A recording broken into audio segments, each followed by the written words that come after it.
ትምህርት ቤቱ ረግጬ ስገባ የዜግነት ክብር እየተባለ ነበር ማለት እሺ እና ፍላግ ወደ ላይ እየተደረገ ነው ምናምን ሰው እንደዚህ ነው ዞሮ ነው ፍላጉን የሚሰቅለው እኔ ከኋላ ነው የመጣሁት 3ኛ ክፍል ነበርኩ እሺ ታውት የዜግነት ክብር የለም አትቀልጂ እንዳለ ተማሪ ዞረ እንትኑ ማይክሮፎኑ የዜግነት ክብር ይላል እሺ የለም ሰው ወዳጅ ዞረ ፍላጉ ምናምን ዞሮ እኔ ነው እቺ ትንሽ ልጅ ነው እኔ ገርሞኛ ፍሪ ነው ተማሪው ማስተማሪው አዎ አስተማሪው ደግሞ እንደውም አስተማሪው ትንሽ እናንተ ዙሩ ምናምን አይቆጣም ትቶታል አብሮከና አዎ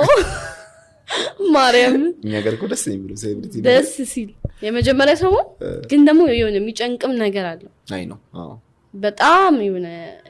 እንዴት ልበል በቃ እረፍት ሳለ ከክላስ አልወጣም ያስቸግሩሻል አልወርድም እሺ ቁጭ ነው የምለው ከዛ ደፍተሪን አገላብጣለሁ መስኮት ቁጭ ያለ በቃ አልወጣም አሁን ይሄ ሁሉ ወጥቶ ለመጫወት ስለሚጨንቅሽ ነው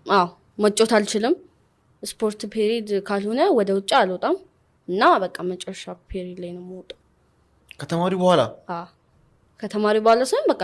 ተማሪ እየወጣ ነው ተወጣል የፈጠነ ካለበለዚያ ቆሜ ሰዓቱን መግደል ነው በቃ በወጣ ራሱ ምንድነው የሚያደርጉሽ ይመጡና ከብ ሰርተው ፎቶ መነሳት ትምህርት ቤት ስልክ አይፈቀድም ግን በቃ የሚጠይቁ ጥያቄ ምናምን እስከዛው ነው መድኃኒዓለም እሺ እና ቁጭ ብለው ምን ብሎ ይጠይቁሻል እስቲ ለምሳሌ እንዴት ነው ፊልም የጀመርሽው እኛንም ማስገቢን እኔ ደግሞ ምንም አላውቅም በሶስተኛ ክፍል ተማሪ ነሽ እኔ ደግሞ ይሰለቸኛል የዛን ሰዓት እና አልወጣም በቃ ከክላስ አልወጣም ቁጭ ብዬ የሆነ ነገር ስራ ሰራለሁ ምናምን በቃ እንጂ በጣም ከባድ ነበር የዛን ታይም እና አሁን ደግሞ